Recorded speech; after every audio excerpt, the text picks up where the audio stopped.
Olá, boa noite. Começa agora o Jornal da Justiça desta quinta-feira, 6 de janeiro.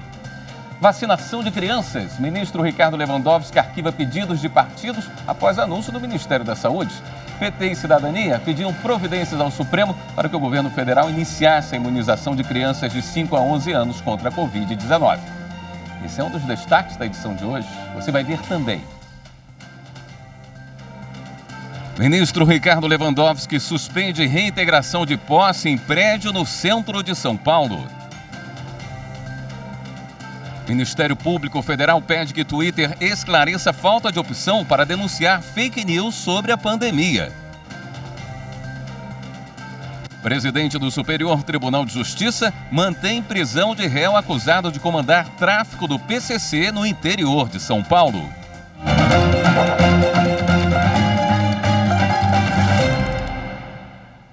Após o Ministério da Saúde divulgar o cronograma para a vacinação de crianças de 5 a 11 anos, o ministro Ricardo Lewandowski determinou o arquivamento dos pedidos feitos pelo Partido dos Trabalhadores e pelo Cidadania, que cobravam providências do governo federal.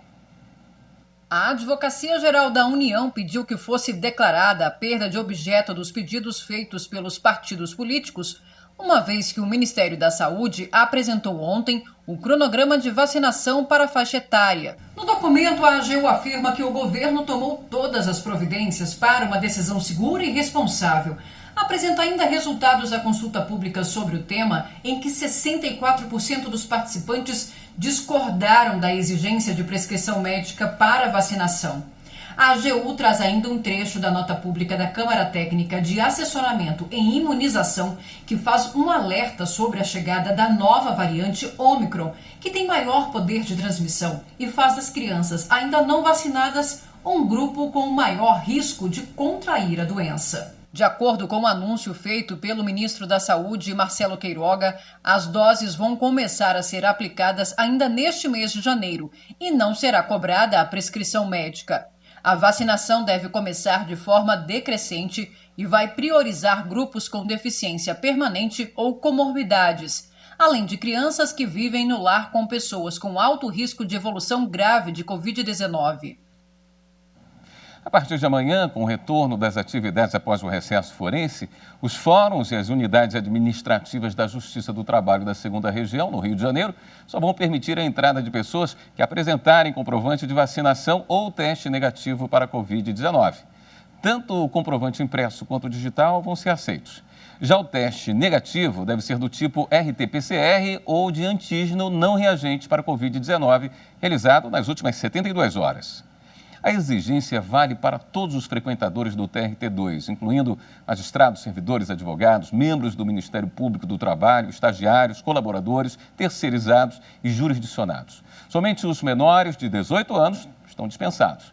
Vale lembrar que o uso da máscara facial continua obrigatório para todas as pessoas. Também a partir dessa sexta-feira, em Goiás, será exigido o comprovante de vacinação da Covid-19 para todos que foram entrar nas unidades do Ministério Público Federal no estado. A determinação vale para todas as unidades do MPF no estado de Goiás, localizadas nas cidades de Goiânia, Lusiânia, Anápolis e Rio Verde. Todos deverão apresentar o comprovante de vacinação para ter acesso às unidades do MPF no estado, à exceção para crianças menores de 12 anos.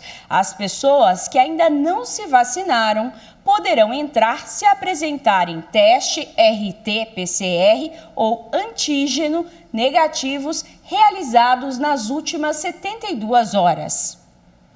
O ministro do Supremo Tribunal Federal, Ricardo Lewandowski, determinou nesta quinta-feira a suspensão da ordem de reintegração de posse de um prédio no centro de São Paulo, ocupado por cerca de 75 pessoas, a maioria crianças. O pedido foi feito pela Defensoria Pública contra a decisão do Tribunal de Justiça de São Paulo, que manteve a reintegração de posse à dona do imóvel. O prédio em construção fica na Rua Augusta, centro da cidade, e foi invadido na última semana de dezembro. De acordo com a Defensoria, cerca de 40 pessoas e ao menos 35 crianças estão no edifício. O ministro Ricardo Lewandowski suspendeu a ordem de reintegração com base em medidas cautelares reconhecidas pelo Supremo sobre o tema. entre elas a suspensão de despejos coletivos durante a pandemia de Covid-19. Pontuou que o poder público pode inibir a consolidação de novas ocupações após 20 de março de 2020, data usada como marco temporal, desde que as pessoas sejam levadas para abrigos públicos ou outras formas de moradia.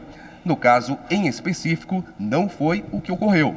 Destacou que não está clara, portanto, a apresentação de plano ou proposta de reserva de vagas para as pessoas e famílias em centros de acolhida, abrigos ou outra forma que assegure o direito à moradia adequada, onde se possa adotar medidas para a proteção à saúde, à integridade física e à vida durante a pandemia. O Estado de São Paulo deve prestar informações à Justiça sobre a capacidade de abrigar as famílias. O município de Guarujá, em São Paulo, não conseguiu suspender no Superior Tribunal de Justiça o sequestro de mais de 41 milhões de reais em rendas públicas, motivado pela insuficiência de depósitos para o pagamento de precatórios correspondentes ao exercício de 2020. De acordo com o município de Guarujá, a insuficiência decorreu de suspensão pelo prazo de 180 dias dos depósitos realizados pelo município, que teria sido autorizada por decisão da Diretoria de Execuções de Precatórios e Cálculos do Tribunal de Justiça de São Paulo, devido à pandemia da Covid-19. A situação foi agravada por tragédia causada por deslizamento de terra em decorrência de fortes chuvas, o que teria abalado as contas públicas. Por meio de mandado de segurança, o município quer se valer do prazo de vigência do regime especial para o pagamento da dívida, ampliando para 5 anos, ou seja, até 31 de dezembro de 2029. O presidente do Superior Tribunal de Justiça, ministro Humberto Martins, negou a atribuição de efeito suspensivo ao recurso que contesta a medida, por não se tratar de decisão teratológica ou em manifesta contrariedade à jurisprudência da Corte. O Tribunal de Justiça de São Paulo chegou a conceder uma liminar, mas depois denegou a segurança. Ao recorrer ao STJ, o município requereu que os efeitos da decisão do Tribunal de Justiça paulista fossem suspensos até o julgamento do recurso. Como o pedido foi indeferido, permanecem válidas as medidas determinadas pela Diretoria de Execuções de Precatórios e Cálculos do Tribunal de Justiça de São Paulo, como a expedição de ofício à Secretaria do Tesouro Nacional para obstar a concessão de empréstimos e a efetivação de transferências voluntárias, o bloqueio de verbas do Fundo de Participação dos Municípios, a inserção do município no cadastro de inadimplentes do CNJ e a expedição de ofício ao Tribunal de Contas do Estado de São Paulo e ao Ministério Público para as providências cabíveis. O Ministério Público Federal em São Paulo pediu que o Twitter preste informações detalhadas da divulgação de conteúdos falsos sobre a Covid-19. O órgão questiona a falta de opção para o usuário denunciar fake news a respeito da pandemia. O Ministério Público Federal deu prazo de 10 dias para que o Twitter preste uma série de informações. No ofício, o MPF pede dados detalhados sobre a disponibilização aos usuários de um meio de denúncia de conteúdos desinformativos sobre a pandemia. Por que motivo usuários de outros países, como os Estados Unidos, podem denunciar conteúdos desse tipo à plataforma, ao passo que os brasileiros não? O Ministério Público Federal também quer saber se o Twitter está adotando providências para que a funcionalidade de denúncia seja disponibilizada também aos usuários do Brasil e qual o prazo previsto para a implementação. Além disso, pergunta quais são os critérios para conferir verificação aos usuários e se entre os critérios para negar o status de verificação está o envolvimento do usuário que divulga conteúdo desinformativo sobre temas de saúde pública como a Covid-19. O pedido ao Twitter faz parte do inquérito do Ministério Público Federal para investigar o combate das redes sociais às fake news e ataques na internet. O MPF pretende ouvir especialistas e fazer audiências públicas para discutir o assunto. E aponta: as plataformas digitais podem ser responsabilizadas com o pagamento de multas e até mesmo a proibição das atividades no país. E no próximo bloco, o presidente do STJ mantém prisão preventiva de réu acusado de comandar tráfico do PCC no interior de São Paulo. Voltamos já.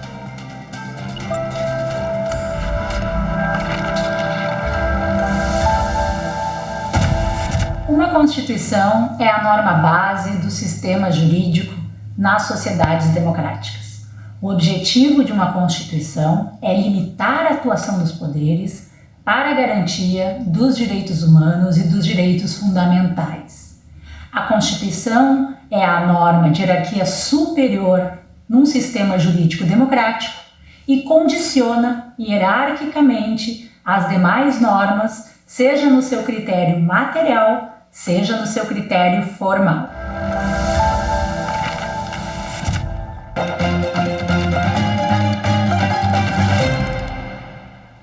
O presidente do Superior Tribunal de Justiça manteve a prisão preventiva de réu acusado de comandar tráfico do PCC no interior de São Paulo. O presidente do STJ, ministro Humberto Martins, indeferiu o pedido de liminar em habeas corpus que buscava a revogação da prisão preventiva de Mário de Carvalho Filho, conhecido como Tio Patinhas, apontado como um dos líderes do primeiro comando da capital, o PCC. O réu foi condenado na primeira e segunda instâncias da Justiça de São Paulo pela suposta prática dos crimes de organização criminosa, tráfico de drogas e associação para o tráfico. Segundo a denúncia, ele seria um dos principais responsáveis pelas atividades do PCC na distribuição e na venda de entorpecentes no interior paulista. Decretada em 2015, a prisão preventiva foi mantida pela sentença e pelo acórdão condenatórios. No pedido liminar, a defesa alegou excesso de prazo para a segregação provisória e, no mérito do habeas corpus, foi requerida a adoção da pena base em patamar próximo ao mínimo legal, reformando-se a decisão do Tribunal de Justiça de São Paulo, que elevou a condenação fixada em primeiro grau de 33 anos, 9 meses e 9 dias para 73 anos, 10 meses e 15 dias de reclusão em regime inicial fechado.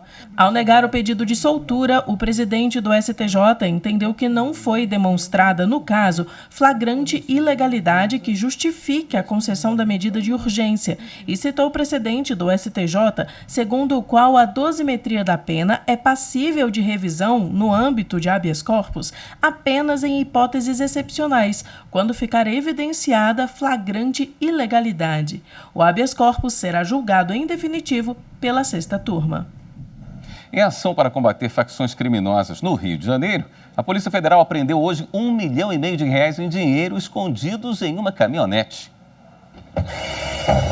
A apreensão foi na madrugada desta quinta-feira. O dinheiro estava em sacos plásticos escondidos na lataria do veículo, que foi parado pela Polícia Federal na rodovia Presidente Dutra, na altura do município de Piraí. O dinheiro teria saído de comunidades sob influência da maior facção criminosa em atuação no estado. A operação faz parte da Missão Redenção, criada para combater facções criminosas, casos de corrupção e crimes ambientais no estado. O dinheiro, o motorista e a caminhonete foram encaminhados à Superintendência da Polícia Federal do Rio de Janeiro, onde será instaurado inquérito para dar continuidade às investigações. No Amazonas, o Ministério Público Federal quer que a conclusão da delimitação de território quilombola em Itacoatiara, após 4 meses de paralisação dos trabalhos, aconteça. A recomendação do MPF prevê prazo de 60 dias para que o INCRA conclua relatório técnico de identificação e delimitação do território quilombola Sagrado Coração de Jesus, que fica no Vale da Serpa, em Itacoatiara, a 176 quilômetros de Manaus. Desde 2014, quando o território quilombola foi reconhecido pela Fundação Cultural Palmares, a associação tem exercido papel de liderança, sendo inclusive reconhecida por órgãos públicos locais. A Advocacia Geral da União desenvolveu uma plataforma gratuita para aumentar a integração entre procuradorias públicas e o Poder Judiciário. A nova ferramenta já despertou interesse de mais de 100 instituições do país.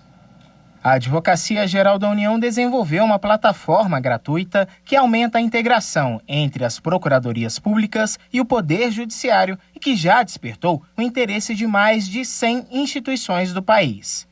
A ferramenta, chamada de SUP, Sistema Único de Procuradorias Públicas, é baseada no Sapiens, premiado Sistema de Informações Jurídicas criado pela AGU, que conta com 100 mil usuários e uma base de dados de 1 bilhão de documentos. A nova plataforma possui linguagem de programação de última geração, interface moderna e de fácil utilização. Pode ser acessada por tablets ou celulares e permite também a assinatura de documentos por biometria. A AGU já assinou 20 acordos com procuradorias públicas para a implantação do SUP. Uma das vantagens do sistema é o aumento da integração das procuradorias com o judiciário. O ponto principal do sistema está nessa integração, onde você não só recebe as intimações, mas você tramita internamente o processo e peticiona dentro dos tribunais, seja qual for o sistema que o tribunal esteja utilizando.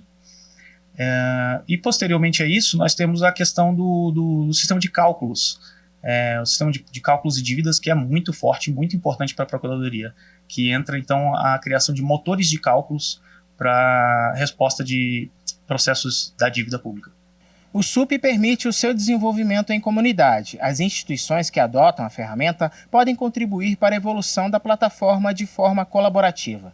Isso significa ganhos em segurança com a resolução conjunta de possíveis falhas, como também economia, já que os órgãos não precisam contratar outros sistemas. Para os órgãos interessados em adotar o sistema, a AGU promove treinamentos em que explica conceitos e funcionalidades da plataforma. A Procuradoria-Geral do Município de São Paulo foi uma das que participaram da capacitação neste mês em Brasília.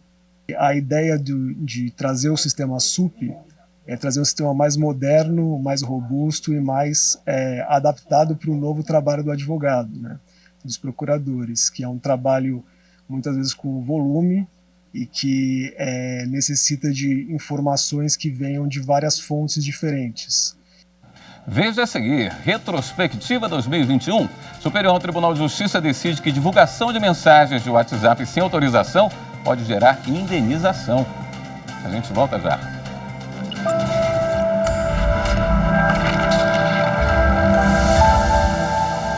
A Constituição Federal de 88 ela tem foco na democracia e nos pressupostos de liberdade e igualdade social que também fundamentam o Estado democrático de direito e faz parte também dos anseios do povo brasileiro.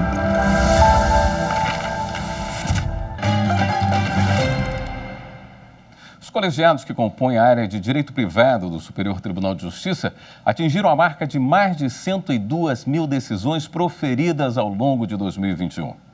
Hoje, na quarta reportagem da retrospectiva STJ, você vai acompanhar o que foi destaque entre esses julgamentos nos meses de setembro e outubro. Em 2021, os ministros do STJ que compõem a terceira e a quarta turmas e também a segunda sessão definiram questões importantes no campo do direito privado, em temas como planos de saúde, custeio de medicamentos, liberdade de informação e direito à privacidade. Como no julgamento da terceira turma que em setembro definiu divulgação de mensagens de WhatsApp sem autorização pode gerar obrigação de indenizar. Ele faz parte do dia a dia da maioria dos brasileiros. O aplicativo de mensagens WhatsApp se transformou numa das principais formas de comunicação.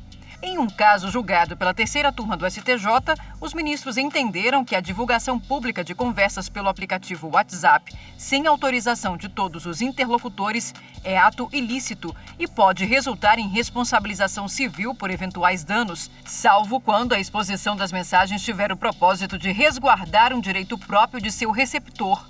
Na origem do caso, um torcedor foi acusado de postar em redes sociais e de vazar para a imprensa mensagens trocadas em um grupo do WhatsApp, do qual ele participava com outros torcedores e dirigentes de um clube de futebol do Paraná.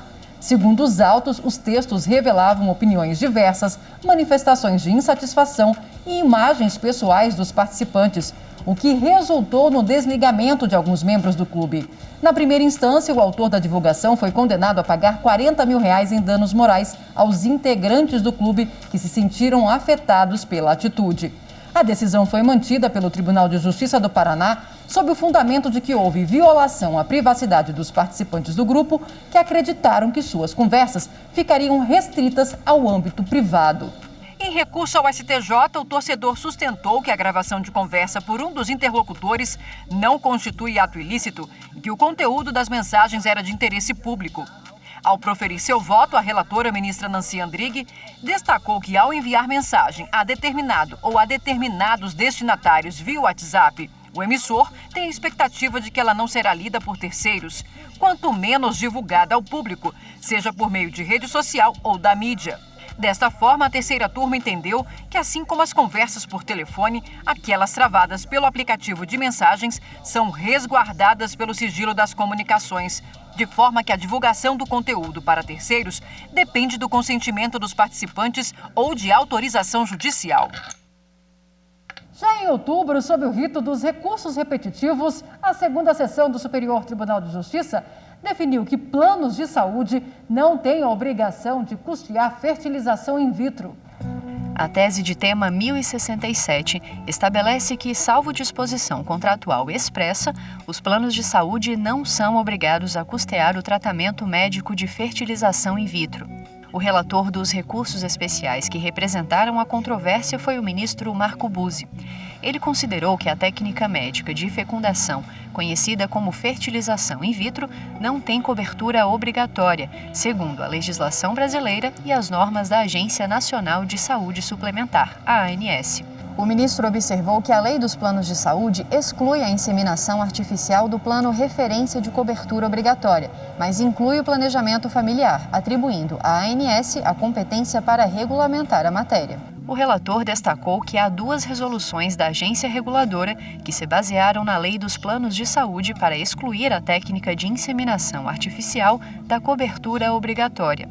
Para Marco Buzzi, não é possível entender que a ANS tenha agido de maneira excessiva, pois foi autorizada expressamente pela lei a regulamentar a matéria. Com o julgamento do tema, podem voltar a tramitar os processos individuais e coletivos que tratavam da mesma controvérsia e estavam suspensos em todo o país à espera da definição do precedente qualificado.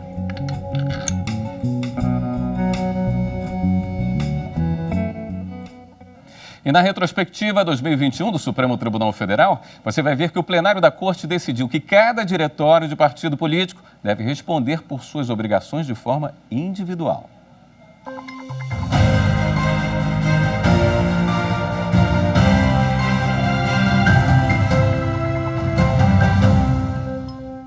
Quem deve arcar com as dívidas contraídas pelo diretório municipal ou estadual de um partido político? Os próprios ou o Diretório Nacional da Legenda, por considerarem que a questão vem sendo tratada de forma divergente em várias esferas do Poder Judiciário, os partidos políticos PSDB, PT, DEM e PPS afirmam que alguns juízes e tribunais vêm obrigando os diretórios nacionais a arcarem de forma solidária com as despesas de diretórios estaduais e municipais. Na ação, as legendas pedem que o STF declare a constitucionalidade do artigo 15A da Lei dos Partidos Políticos. O dispositivo foi alterado pela mini-reforma eleitoral de 2009 e estabelece que a responsabilidade, inclusive civil e trabalhista, cabe exclusivamente ao órgão partidário, municipal, estadual ou nacional que tiver dado causa ao não cumprimento da obrigação e exclui a responsabilidade solidária de outros órgãos de direção partidária. O relator ministro Dias Toffoli decidiu que a lei é sim constitucional. De acordo com o ministro, a exigência não ofende o caráter nacional dos partidos políticos. Nesse sentido, o relator destacou que a norma é razoável e proporcional e, assim, cada diretório do partido deve responder por suas obrigações de forma individual. Concluo que inexiste incompatibilidade entre a regra de responsabilidade do artigo 15A caput da Lei 9.096/95 e o texto constitucional em vigor. Vale dizer, a regra em questão não ofende o caráter nacional dos partidos políticos, exigência essa constante do artigo 17, inciso 1 da Constituição, estando fundada por decorrência lógica no princípio da autonomia político-partidária. Parágrafo 1º do mesmo artigo 17. Trata-se, portanto, conforme se demonstrou, de opção razoável e proporcional do legislador ordinário, porquanto compatível com o regime de responsabilidade estabelecido desde 1998, artigo 28, parágrafo 3º da Lei 9.096, motivo pelo qual lhe é devida a deferência judicial em respeito ao princípio da separação de poderes. O ministro Nunes Marques julgou procedente em parte a ação. O ministro Alexandre de Moraes já teve um entendimento diferente dos outros 2 ministros, votando pela improcedência da ação. Por maioria, o plenário decidiu que cada diretório do partido deve responder por suas obrigações de forma individual.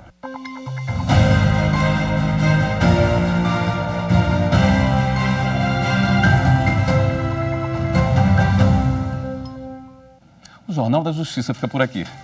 Uma boa noite para você. Até amanhã.